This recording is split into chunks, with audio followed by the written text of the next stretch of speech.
Nous sommes en guerre.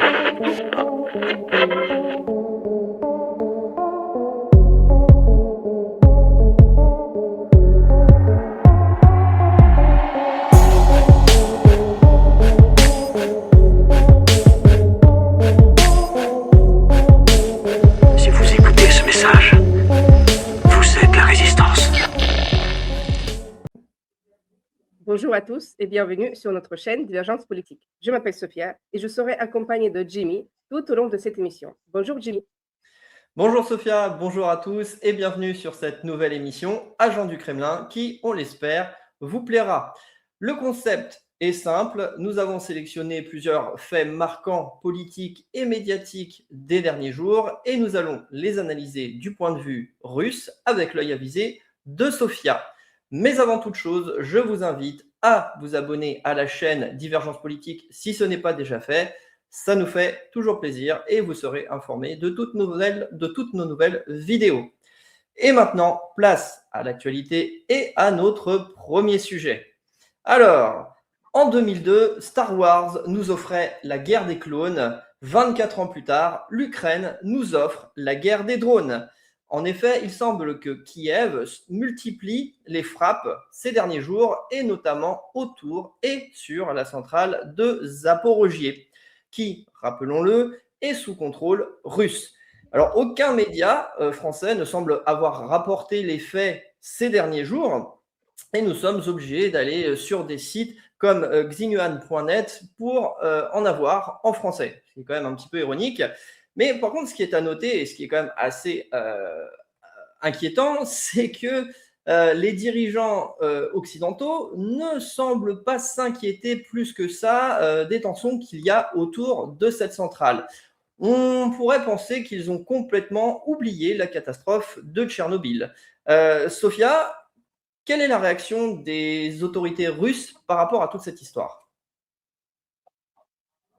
Avant de commencer, il faut rappeler les faits, parce que cette actualité est très peu relayée dans la presse française et européenne. Selon plusieurs médias russes, notamment TASS et Commerçante, le 30 mai dernier, un drone ukrainien a visé la centrale nucléaire de Zaporozhye. D'après Rosatom, l'appareil a frappé le bâtiment des turbines de l'unité 6 et a percuté un mur situé juste à quelques mètres du compartiment de réacteur. Le PDG de Rosatom, Alexei Likhatchov, affirme que le drone était guidé par fibre optique, ce qui exclurait selon lui la thèse d'un accident. De son côté, Rostechnadzor, l'organisme russe de contrôle technique, estime qu'une explosion à proximité des conduites de vapeur à haute pression aurait pu provoquer un accident grave. Le lendemain, le 31 mai, une nouvelle attaque a eu lieu. Cette fois, 2 camions et 6 bus ont été détruits. Ces bus servaient au transport du personnel de la centrale. Ces événements ont suscité quelques réactions politiques. Le Finlandais Armando Mema s'est dit choqué par le silence de l'Europe et a appelé Vladimir Zelensky à cesser de mettre en danger les installations nucléaires. Vladimir Poutine a également réagi, accusant l'armée ukrainienne d'avoir complètement perdu la raison en visant une installation nucléaire. Il a averti qu'un accident pourrait avoir des conséquences pour toute l'Europe, des conséquences écologiques.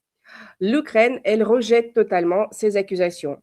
Dans un communiqué relayé par le Kyiv Independent, l'armée ukrainienne affirme respecter le droit international humanitaire et être pleinement consciente des conséquences écologiques que pourrait avoir une attaque contre une installation nucléaire.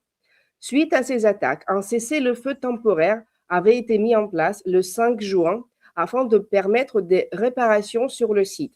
Mais selon la direction de la centrale, des drones ukrainiens auraient malgré tout frappé en support de la ligne électrique Dniprovskaya.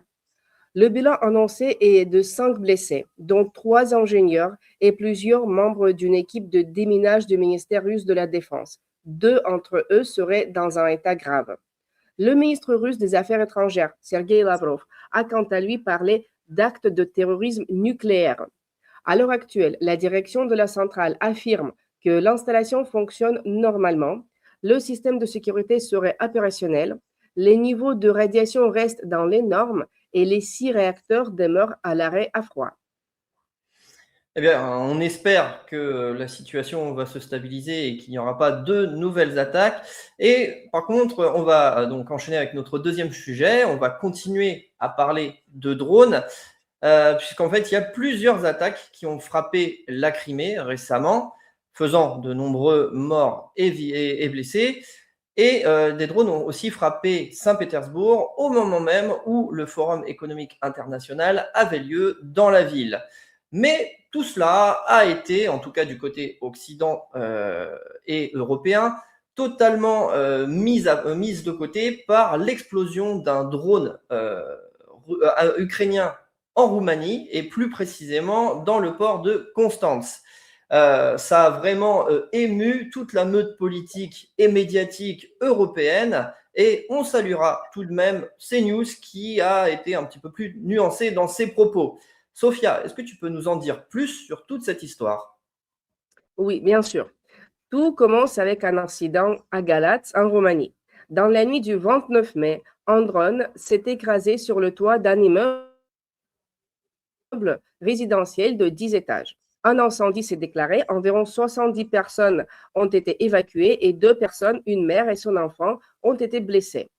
Les autorités roumaines et l'OTAN ont rapidement estimé qu'il s'agissait d'un drone russe qui visait des infrastructures ukrainiennes sur le Danube avant de dévier de sa trajectoire. Moscou a appelé à la prudence. Vladimir Poutine a rappelé que des drones ukrainiens avaient déjà quitté leur trajectoire par le passé à cause de problèmes techniques ou de la guerre électronique. La Russie a proposé une expertise commune des débris afin de déterminer l'origine exacte de l'appareil. Selon Dmitry Peskov, cité par l'agence TASS, cette proposition aurait été ignorée par les autorités roumaines. Après l'incident, Bucarest a convoqué l'ambassadeur russe, annoncé la fermeture du consulat général de Russie à Constance et expulsé le consul. Moscou a dénoncé des mesures injustifiées et accusé la Roumanie de suivre les provocations de Kiev. Quelques jours plus tard, nouveau rebondissement à Constance. Le 5 juin, au matin, un drone naval de 7 à 8 mètres de long, chargé d'explosifs, a été découvert dans le port. La zone a été évacuée, puis l'engin a explosé de lui-même. Aucun blessé ni dégâts majeurs n'a été signalé. Selon plusieurs médias russes, le président roumain, Nicu Jordan, aurait reconnu sur les réseaux sociaux que ce drone, ainsi que d'autres appareils du même groupe qui se sont autodétruits, appartenaient aux forces ukrainiennes qui en auraient perdu le contrôle. La presse russe a également souligné la réaction beaucoup plus mesurée de Bucarest par rapport aux incidents précédents. Pour Marie Zakharova, la porte-parole du ministère russe des Affaires étrangères, toute l'attention portée à ces drones détournerait l'opinion publique d'un événement beaucoup plus grave, l'attaque de Starobelsk. Petit rappel des faits, dans la nuit du 22 mai, le collège professionnel de Starobelsk dans la République populaire de Lugansk aurait été frappé par des drones ukrainiens, selon les autorités locales. Le bilan annoncé est de 21 morts et environ 70 blessés. Les victimes étaient âgées de 14 à 18 ans. Les autorités russes affirment également qu'aucune installation militaire ne se trouvait à proximité et que les frappes se seraient poursuivies alors même que les secours étaient déjà sur place. Moscou dénonce ce qu'elle considère comme un double standard occidental. Selon les responsables russes, les réactions officielles européennes après l'attaque de Starobelsk ont été quasiment inexistantes. En revanche, les condamnations de la frappe de représailles russe menée le 2 juin avec le système Areshnik ont été rapides et largement relayées. Un deux poids, deux mesures classique de l'Occident en somme, hein, rien de bien étonnant. Par contre, ce qui a beaucoup plus étonné, c'est la publication récente, ce week-end, hein, d'une lettre ouverte de Volodymyr Zelensky adressée à Vladimir Poutine. Et des dirigeants occidentaux comme Emmanuel Macron et Donald Trump ont salué cette démarche. Mais il semblerait que ces derniers n'aient pas forcément lu le contenu de cette lettre, hein, parce qu'on y trouve des propos très discutables, voire insultants, notamment envers le président de la Fédération de Russie. Comment le Kremlin a réagi à ça, Sophia? Dans l'ensemble, la réponse de Moscou a été très négative. Les responsables russes ont rejeté la proposition de rencontre et dénoncé ce qu'ils considèrent comme une opération de communication. Le 5 juin, lors du Forum économique international de Saint-Pétersbourg, Vladimir Poutine a répondu publiquement à cette lettre. Le président russe a refusé l'invitation, expliquant qu'il ne voyait pas pour l'instant l'intérêt d'un entretien direct avec Zelensky.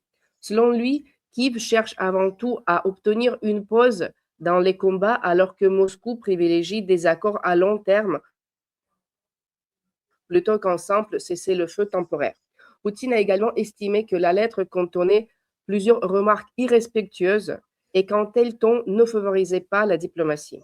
Le président russe a ensuite déclaré que Zelensky devrait davantage s'adresser aux soldats sur le terrain plutôt qu'aux amateurs du genre épistolaire, avant de conclure par la phrase « Continuez à travailler, frères », pour s'adresser directement aux soldats de l'armée russe. Cette formule possède une forte portée symbolique en Russie. Elle est associée à un policier du Daghestan capturé par des terroristes de Daesh en 2016. L'organisation est interdite en Russie.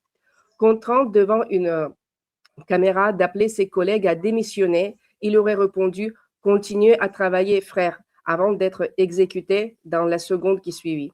Depuis, cette phrase est devenue un slogan d'encouragement pour de nombreux militaires et membres des forces de sécurité russes.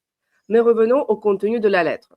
Le porte-parole du Kremlin, Dmitry Peskov, a critiqué la manière dont le message a été diffusé. Selon lui, si Kiev souhaitait réellement transmettre une lettre, elle aurait dû emprunter les canaux diplomatiques classiques plutôt que les réseaux sociaux. Je cite sa formule. Si vous voulez envoyer une lettre, envoyez-la. Si vous utilisez un mégaphone, n'appelez pas ça une lettre. De son côté, le conseiller présidentiel, Anton Kabekov, a qualifié cette publication de coup d'éclat de clown, destiné à attirer l'attention de la communauté internationale.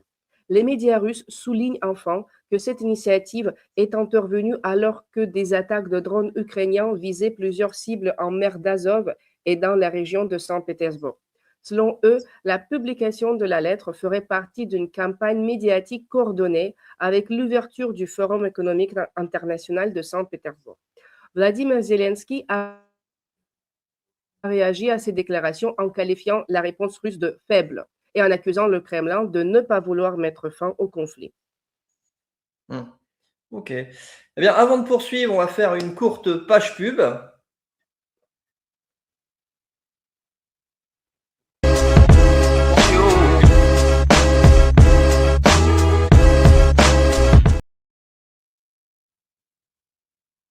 Donc, encore une fois, je vous invite à vous abonner si ce n'est pas déjà fait. Et si vous aimez déjà le contenu que nous sommes en train de vous proposer, eh bien, n'hésitez pas à l'aimer déjà et puis à le partager au maximum. Et donc, on va continuer à parler de diplomatie, si je peux m'exprimer ainsi, et surtout d'idiots utiles, et plutôt d'idiotes, et en particulier de Kaja Kallas. Alors, même si elle n'a pas pipé mot sur l'attaque de Starobielsk, il y a plusieurs jours de cela, comme tu l'as dit, elle a réussi une nouvelle fois à se ridiculiser par rapport à cette affaire. Et cette histoire a bien fait rire Moscou, il me semble, n'est-ce pas Sophie?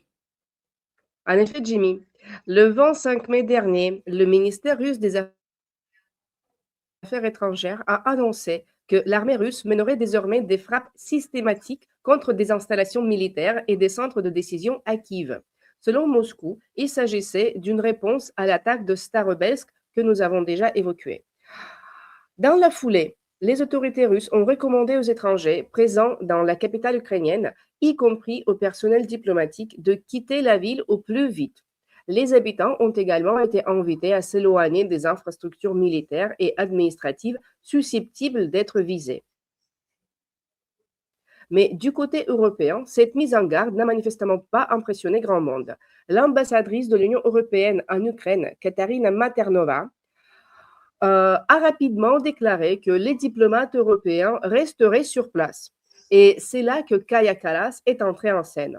Comme Gazeta.ru le rapporte, lors d'une réunion informelle des ministres des Affaires étrangères de l'Union européenne à Chypre, la chef de la diplomatie européenne a voulu saluer le courage des diplomates occidentaux. Elle a alors affirmé que toutes les ambassades, sauf une, étaient restées en Ukraine et que les États-Unis, eux, avaient quitté le pays. Le problème, c'est que cette déclaration n'a pas survécu très longtemps. Moins d'une heure plus tard, le ministère ukrainien des Affaires étrangères ainsi que la mission diplomatique américaine ont publiquement démenti ces propos.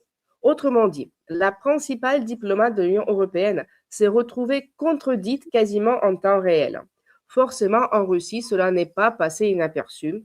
Dmitri Medvedev n'a d'ailleurs pas manqué l'occasion de commenter l'affaire avec son sens habituel de la diplomatie.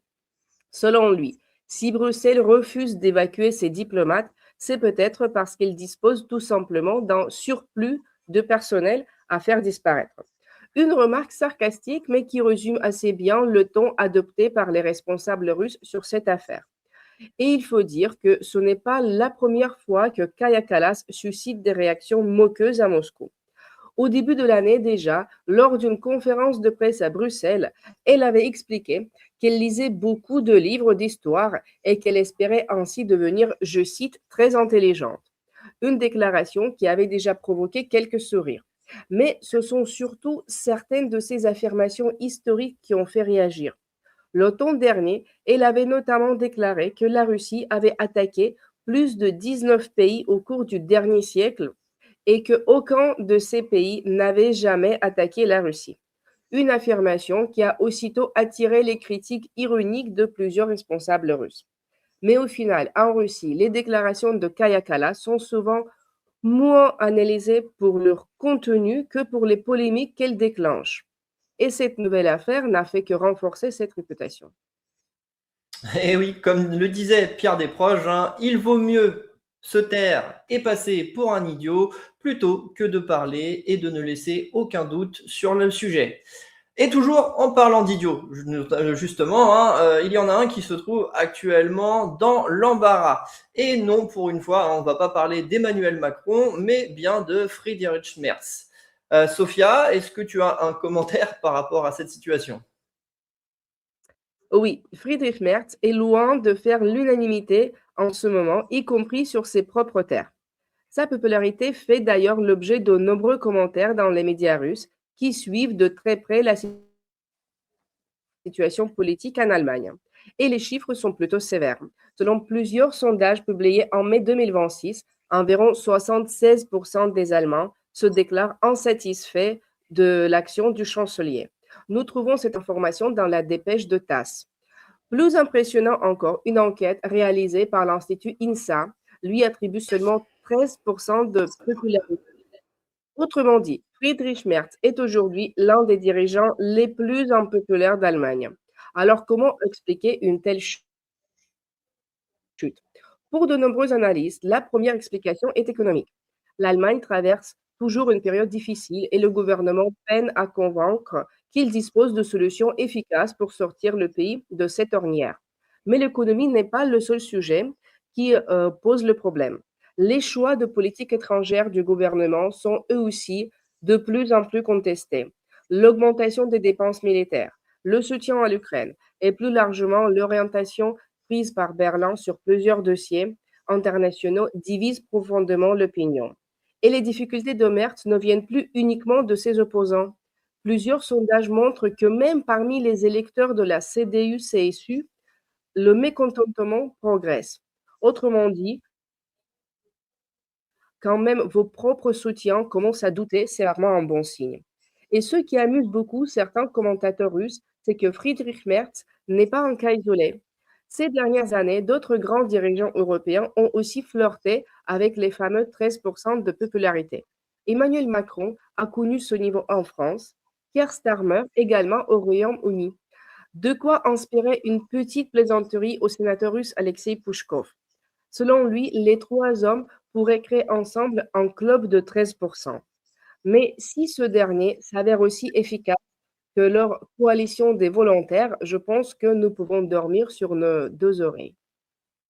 Oui, je pense que c'est un avis partagé par beaucoup d'Européens, hein. Et pour notre dernier sujet, nous allons partir en France, messieurs, dames, et nous allons parler de son triste état dans de nombreux domaines. Et celui des prisons ne semble hélas pas être épargné. Et ce sont des médias comme le Midi Libre qui nous en parlent et qui nous apprennent que la population carcérale explose dans l'Hexagone, atteignant des records inédits. Sophia, est-ce qu'en Russie, on pourrait imaginer une telle situation? Hélas, l'image de la France se ternit de plus en plus aux yeux des Russes. C'est Nezavissimaya Gazeta qui relie que selon un rapport du ministère français de la Justice publié en mai 2026, la France a franchi un seuil historique. Plus de 88 000 détenus sont aujourd'hui incarcérés, un chiffre inédit, alors que la capacité d'accueil des établissements pénitentiaires est d'environ 63 300 places. Résultat, une surpopulation carcérale qui atteint des niveaux très élevés. Le taux d'occupation global est environ 140%. Il grimpe même à plus de 170% dans les centres de détention provisoire. Dans certaines villes, la situation est encore plus tendue. À Paris, on atteint environ 163% et à Toulouse, plus de 155%. Dans 33 établissements pénitentiaires, on compte même 2 détenus pour une seule place. Ces chiffres sont régulièrement mis en avant par plusieurs médias russes qui voient le signe d'une crise structurelle du système pénitentiaire français avec des conséquences humaines évidentes liées à la surpopulation. La Cour européenne des droits de l'homme a d'ailleurs déjà condamné la France sur ce sujet en pointant l'absence de mesures suffisamment efficaces pour enrayer la situation. À titre de comparaison, en 2026, la Russie compterait environ 282 000 détenus pour une capacité d'accueil d'environ 430 000 places, soit une place et demie par prisonnier. Si l'on rapporte ces données à la population, cela représenterait environ 0,13% de personnes incarcérées en France contre 0,19% en Russie. Autre élément régulièrement cité, la part de détenus étrangers. En France, environ 20% de prisonniers ne seraient pas de nationalité française, contre environ 10% en Russie sans passeport russe. Enfin, certains rappellent aussi les évolutions sur le long terme. En Russie, le nombre de détenus aurait fortement diminué depuis les années 1990, où il dépassait 1 million, pour atteindre aujourd'hui environ 282 000. En France, sur la même période, les chiffres seraient passés d'environ 45 000 détenus en 1975 à plus de 88 000 aujourd'hui, avec un pic de 94 000 détenus en 2015. Comme quoi, selon certains commentaires, le goulag n'a peut-être pas disparu, il aurait simplement changé de pays. Ouais, bon, vu comment les prisonniers sont bien traités en France, hein, je pense qu'on peut plus parler de Club Med que de goulag, hein. Entre les sorties pédagogiques, les kartings, les koh et les autres activités ludiques qu'offrent certains établissements pénitentiaires, j'arrive vraiment pas à comprendre pourquoi Nicolas Sarkozy a voulu sortir aussi vite, hein, sincèrement. Enfin, et c'est sur cette touche d'humour que nous allons conclure cette émission. Sophia, merci d'avoir été avec moi et merci Merci. à vous de nous avoir suivis jusqu'au bout. Si l'émission vous a plu et que vous avez des remarques dont vous souhaitez nous faire part, toujours dans le respect, s'il vous plaît, l'espace commentaire est à vous. Et bien entendu, je vous invite une nouvelle fois à vous abonner si ce n'est pas déjà fait, à aimer la vidéo si elle vous a plu et à la partager un maximum afin de rendre zinzin l'algorithme de YouTube. C'est pas grand-chose pour vous, mais pour nous, ça veut dire beaucoup. Sur ce, Sophia et moi, nous vous donnons rendez-vous la semaine prochaine pour un nouveau rapport des agents du Kremlin.